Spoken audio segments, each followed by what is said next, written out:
E aí, meus amigos, tudo certo? Eu sou o Kaique. E como começou a 7ª temporada de Game of Thrones, é um momento muito bom pra gente bater um papo sobre White Walkers.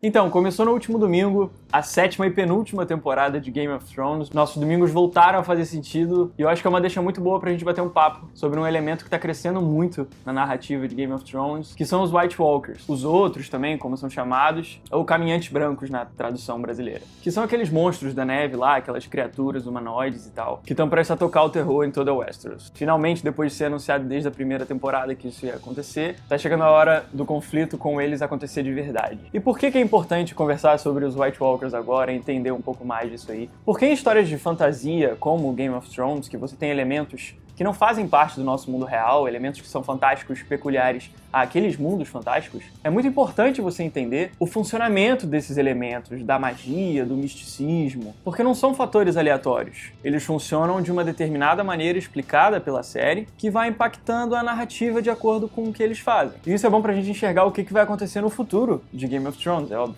E os White Walkers são um dos fatores fantásticos mais interessantes de Game of Thrones. E eu gosto de fazer uma analogia que é a seguinte: Game of Thrones pode ser comparado a um jogo de verdade. Você tem diversos personagens que são jogadores buscando um mesmo objetivo, que é o Trono de Ferro. E eles estão no mesmo tabuleiro, que é o Westeros, se degladiando em batalhas, guerras e tudo que a gente já viu. E os White Walkers são mais um lado desse jogo que aparece e vem crescendo na narrativa. Só que por mais que eles sejam personagens, você tem os caminhantes brancos propriamente ditos, o Rei da Noite, que é o líder deles até, só que eles não funcionam muito bem como um dos jogadores do jogo. Eles funcionam meio que como uma regra, que altera todo o progresso do jogo dos outros participantes. Isso fica muito bem exemplificado porque Game of Thrones é uma narrativa que valoriza muito o desenvolvimento dos personagens e a personalidade deles, chegando até um ponto onde a diferença entre heróis e vilões fica muito tênue, muito cinza. Porque a exploração desses personagens, você explorar o ponto de vista deles, faz você compreender as motivações deles de uma forma muito real. O próprio George Martin, o autor dos livros, disse que essa é a intenção dele. Não fazer uma história de bem contra o mal muito claro. Ele disse numa entrevista até: "Ninguém é o vilão da própria história. Todos somos nossos próprios heróis. Quando estou dentro da cabeça de um personagem que poderia ser considerado um vilão,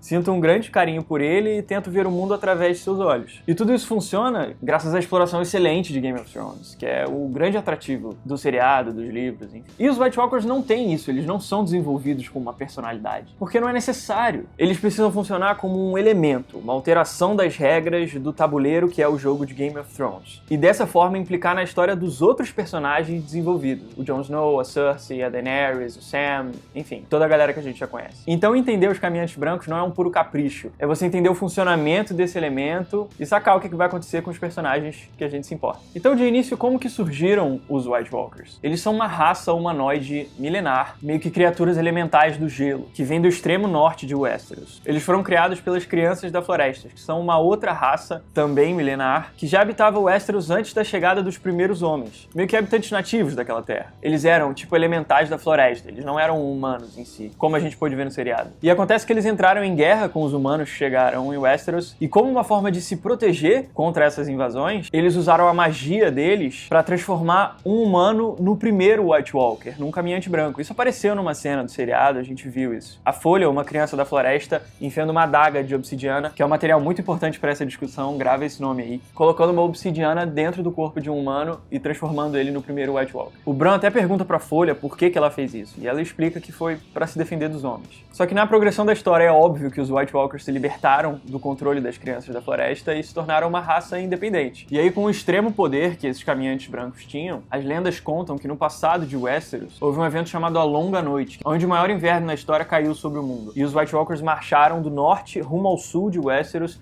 destruindo tudo que estava no caminho deles. E aí, para lutar contra essa marcha dos White Walkers, o povo de Westeros se uniu, conseguiram derrotar as criaturas e jogaram eles de volta para o extremo norte. E é por isso que foi construída a muralha e a Patrulha da Noite, para ficar de olho ali naquela região, que foi para onde os White Walkers foram enxotados na última batalha. E isso aconteceu milhares de anos antes do que a gente assiste em Game of Thrones. São acontecimentos lendários e mitológicos desse universo, que contam o background disso tudo. Só que como os White Walkers voltaram, a gente tá vendo que tem muita verdade nessa lenda. E por que então os White Walkers são tão temidos Unidos, porque são tão poderosos, causaram tantas guerras, foram usados como proteção e depois viraram o jogo e passaram a ser a ameaça. Como eu pontuei, eles são elementais do gelo. Eles têm muitos poderes relativos ao frio e ao congelamento. E um lance interessante é que a relação deles com as nevascas e geadas, etc., é algo meio que causa e consequência invertido, porque eles trazem o frio. Eles não vão para onde está nevando, mas sim por onde que eles andam que acontece o clima frio. Eles trazem isso com eles. O Jon Snow pontua isso falando do Rei da Noite, o líder dos White Walkers. O verdadeiro inimigo não espera pela tempestade, ele traz a tempestade. E assim como eles trazem o frio com eles, eles podem congelar o que eles encostam fisicamente. Até por isso que a gente viu na luta de um White Walker com o Sam Tarly, a criatura segurando a espada e espatifando ela só com um toque da mão. E além dos poderes elementais, eles ainda têm uma super força. Eles têm um soco que consegue jogar um humano a metros de distância. E unindo essas duas características de força física e poder elemental, eles têm armas feitas de um gelo mágico que conseguem quebrar armas de metal, como se elas congelassem qualquer coisa no toque instantâneo e espatifasse. São armas que parecem feitas de gelo convencional,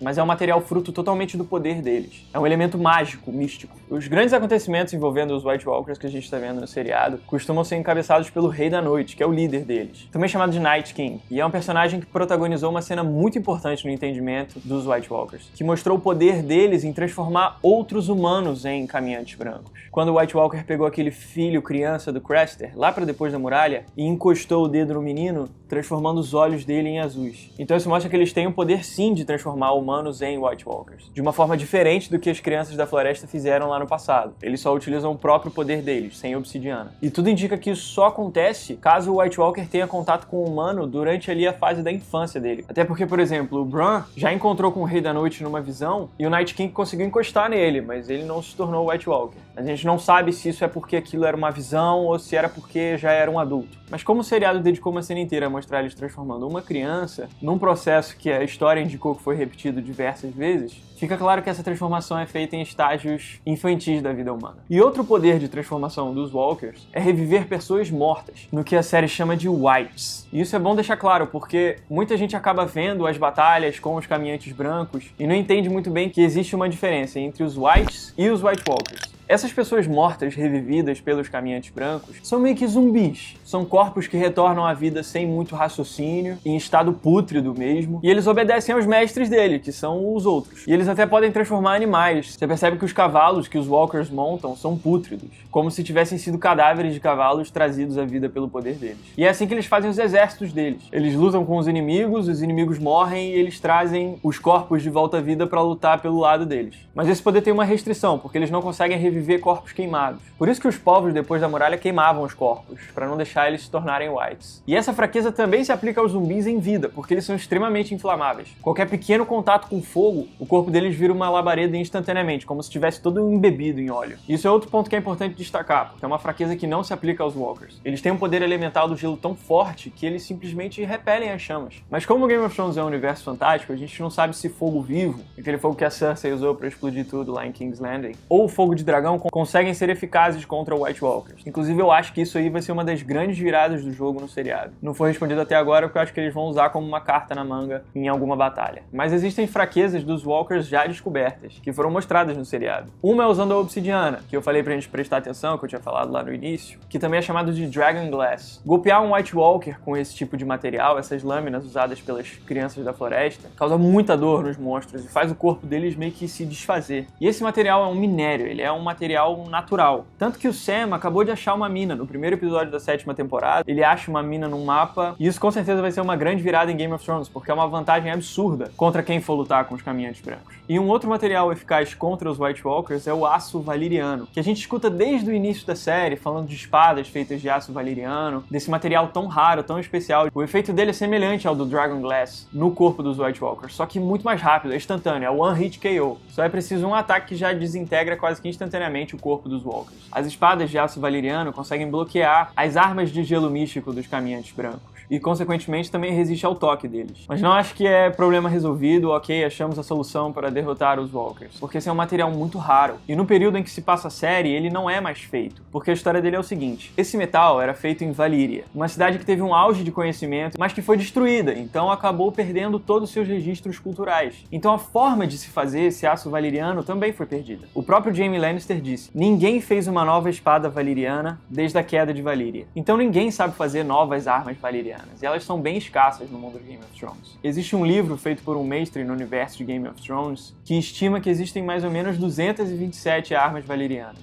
o que mostra que elas são bem raras e difíceis de serem encontradas. Quando elas aparecem no seriado, a gente pode reconhecer a procedência do material delas pelo efeito, pela aparência delas, que é como se fosse uma textura aquosa. É muito parecido com um elemento do nosso mundo real chamado aço damasco, que provavelmente foi de onde Martin tirou a inspiração para fazer o aço valiriano. Mas apesar de não saberem mais fazer essas novas armas valirianas, existem pouquíssimos ferreiros que conseguem manipular elas. Mas também é uma habilidade muito rara, muito específica e difícil. O Tywin Lannister pediu para um ferreiro de volantes, que era uma colônia de Valíria, por isso que esse ferreiro tinha um contato com esse conhecimento de manipulação do aço valiriano, pediu para ele reforjar gelo, aquela espada enorme do Ned Stark. E ele transformou em duas espadas diferentes. A Cumpridora de Promessas, que era a espada do Jaime Lannister que ele deu para Brienne de Tarth, e a Lamento da Viúva, a segunda espada feita com o material original da Gelo. A Lamento foi dada pro Joffrey como presente de casamento, só que como o moleque bateu as botas, quem tá em posse dela é o Jaime Lannister, como a gente pôde ver no primeiro episódio da 7ª temporada, no detalhezinho ali. E existem outras armas conhecidas rodando pelo universo de Game of Thrones, e é importante saber, porque são pessoas que vão ter uma vantagem absurda na luta contra os White Walkers. Uma que a gente viu, inclusive, em ação contra os Caminhantes Brancos é a Garra Longa, uma espada tradicional da casa Mormon, que foi dada pelo Dior para o Jon Snow, e tá em posse dele até hoje com o Lobinho Branco lá no cabo. Outra arma valiriana que vai ser muito importante, mas ao meu ver não como uma arma de combate, mas como uma fonte de conhecimento e pesquisa, é a Veneno do Coração, que é uma espada tradicional da família Tarly, passada de geração em geração, que foi roubada pelo Samuel Tarly e levada para a cidadela. E como ele tá num momento muito imerso em conhecimento, buscando entender o passado de Westeros, os Caminhantes Brancos, como eles podem ser combatidos, ele com certeza vai usar a espada para estudar as propriedades do aço valiriano, já que ele e o Jon Snow já perceberam que esse material ao lado da obsidiana é eficaz contra os caminhantes. E existem ainda outras armas valirianas que estão presentes no universo, mas não andam muito em evidência. Uma delas é a Senhora Desespero, uma espada tradicional da família Corbey, e também existe a categoria das espadas que foram perdidas, que não foram localizadas desde sua última aparição. Uma pertencia à casa Lannister, que era a Rugido Brilhante, uma espada que foi tradicional da família dos Leões e perdida pelo rei Tommen II numa expedição dele para a Valíria. Por isso que o Tywin Lannister tinha meio que uma obsessão em ter novas armas valirianas, porque a Rugido Brilhante foi perdida. E aí assim que ele colocou as mãos na Gelo, ele forjou em duas logo de uma vez.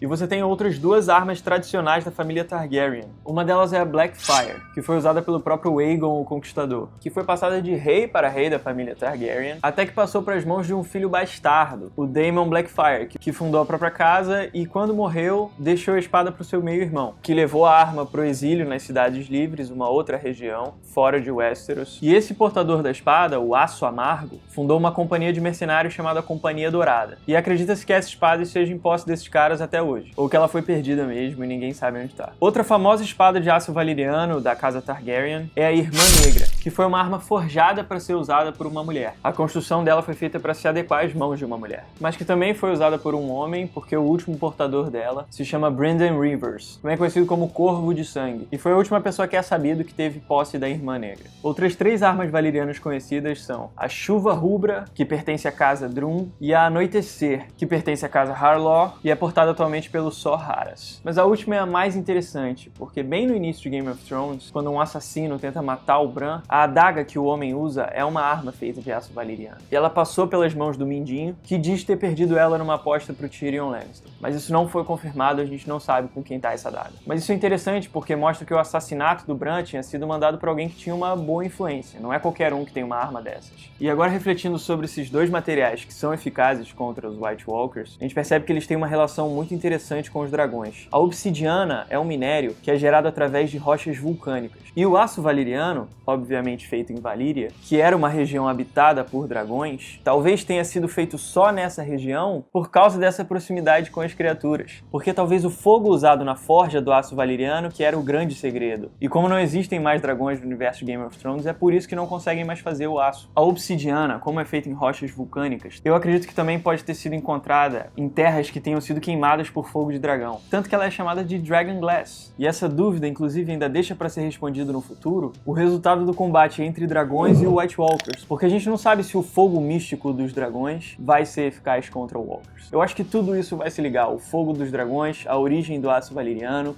e o uso do Dragon Glass. E é isso que eu acredito que essas pistas das regras das magias em torno dos White Walkers queiram dizer pro mundo de Game of Thrones. Porque com certeza vai ter alguma grande batalha no final disso tudo. Mas para ser possibilitada essa batalha, você tem que ter antes disso descobertas sobre a magia dessas criaturas. Tanto que o Jon Snow e o Sam estão entrando de cabeça nisso porque eles perceberam que essa é a chave para esse conflito. E é para isso que os White Walkers servem. Como eu já disse, eles são um elemento fantástico dentro da história. Eles não são como um personagem em si, tanto que eles não foram desenvolvidos. E Game of Thrones está na penúltima temporada, então nem dá mais tempo de você desenvolver alguém tão bem quanto os personagens que a gente já está acostumado a ver desde o início da série. Mas eu concluo que é um elemento muito interessante para a história. Ele muda a forma como que os personagens pensam, agem, os objetivos que eles procuram conquistar, e é um fator da narrativa que vem crescendo cada vez mais e mais na importância para a história, e que com certeza vai protagonizar os combates da reta final de Game of Thrones. Talvez seja um elemento também que una todos os lados na luta contra um mal comum, mas isso vai ser respondido nos futuros episódios de Game of Thrones, e espero que possamos voltar aqui para discutir mais sobre isso. Eu vou encerrar esse vídeo por aqui. Se você gostou, deixe seu like se eu gostei, porque é muito importante, ajuda muito o canal. E mostra para seus amigos que gostaram de Game of Thrones também, bate um papo sobre isso. E também se inscreve no canal para continuar ligado em tudo que tá por vir. Me despeço de vocês e fico por aqui. Valeu,